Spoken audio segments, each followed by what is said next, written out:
Hello everyone, welcome once again to our automation series for API automation using REST Assured. So in our last lecture, we covered what is API, different type of APIs, and then we discussed differences between web services and API. This is one of the most widely asked interview question as well. And in today's lecture, we will talk about what is REST API. So let us get started. So what is REST? REST is one abbreviation, representational state transfer. We will try to understand the meaning of each of these words. So what is REST? REST is an architectural style that defines a set of constraints and principles for designing web services. So as we already discussed, that API is nothing but some set of rules and standards that we need to follow while designing APIs so that one client can talk to server, right?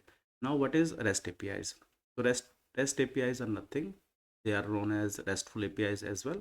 So these are the implementation of REST principles. What does it mean? So whenever we are developing the APIs and we are following the REST principles, so they are known as REST APIs. And now these REST APIs provide a standard way for clients to interact with resources on a server via URLs and to manipulate these resources through standard HTTP methods: get, post, put, and delete. Right? There are some more methods as well. We will soon discuss about it. So what does resource means here? So as we already discussed, one example, that let us say we have IRCTC server and we have some client, let us say PhonePe, Paytm, or Confirm Ticket, and they are trying to book a ticket. So ticket here is resource, right? So in order for client to talk to the ticket, they follow some standard rules and they rely on HTTP methods. So let us say for creating the ticket, it would be using post, and let us say to get the current status of the ticket, it would be using get method. So we will soon discussing about these methods as well. Don't worry about these things. Now what is REST? Let us dig out it. So let us try to understand the meaning of each of these words. So representational, right? So in REST, resources such as data or service. So as we discussed about ticket, so we are trying to book a ticket. So ticket is a resource. So in REST, resources, so here ticket, right, are abstracted and accessed through their representation. So let us try to understand what does this statement means. Now when we are trying to book a ticket, let us say using some client using the REST APIs on the server, right? So let us say this is IRCTC server and this is some client. It could be Postman, it could be PhonePe, Paytm, or any application where these APIs are exposed, right? Now when we book a ticket at this point of time, it will generate some response and this response will be handed over to the client, right? So now whenever we are trying to access this resource, meaning we are trying to book the ticket, so ticket is a resource, so we are getting the response in the form of representation. We don't actually get the resource, instead we get some representation, and this representation is nothing but formatted message which is in the form of JSON or XML that represent the current state of resource at a given time and is exchanged between client and server.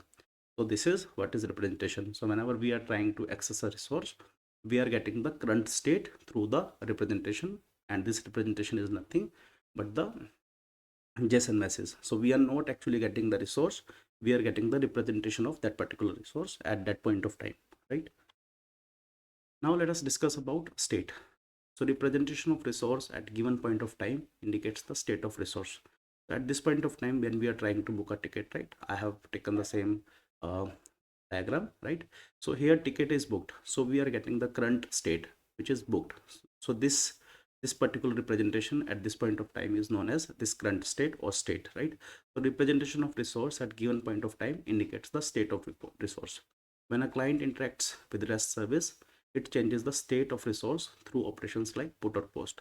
For example, we have created the ticket, right? Its current state is ticket is booked, right? And we are getting the corresponding representation, right? Now let us say we have updated the date of journey. So previously it was 1125, and let us say we have used now put method. There is one put method which is used to update our resource, right? Let us say we have some functionality in IRCTC to update the date of journey, right?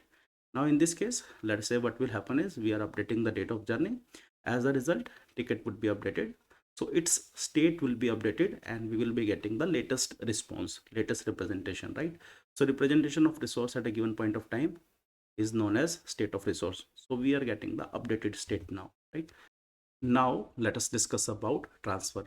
So as we just discussed, whenever a client talks to server, it gets the current state in the form of representation. So this information is exchanged from server to client, and this is why we use the word transfer. So we are transferring the state in the form of representation. That's why it has this full form, representational state transfer, right? Now let us discuss about the key characteristics of RESTful APIs. So these are the key characteristics of RESTful APIs: resource-based, statelessness, client-server architecture, and uniform interface. Let us try to understand one by one. So in REST, the fundamental concept revolves around resources, which can be data or services available on the server. So in our example that we took, right, we are trying to book a ticket. So ticket is a resource which is available on the server, and we are trying to talk to that particular resource. So that's why REST APIs are resource based, right? So everything here is resource, meaning the fundamental concept revolves around the resource. That's why REST APIs are resource based. So they depend on the resources, meaning we uses REST APIs to talk to the resources, and each resource is uniquely identified by URI, uniform resource identifier. Meaning, for example, I'm having address, you'll be having your own address. Similarly, every resource on a particular server would be having its address. So in order to talk to that particular resource, we need to use URI, or a resource on a server is identified using URI, right? Then statelessness. So this is one of the questions as well you will encounter, like why REST APIs are known as stateless APIs. So each request from client to server must contain all the information that server needs to understand to fulfill the request. Meaning server won't store any information. As a result, client need to send everything in every request for server to understand, right? So server doesn't store any session or state. That's why it is known as stateless API, right? So about the client, anything as such need to be taken care by the client, meaning server won't store any state. Instead, client will have to take care of it in every request.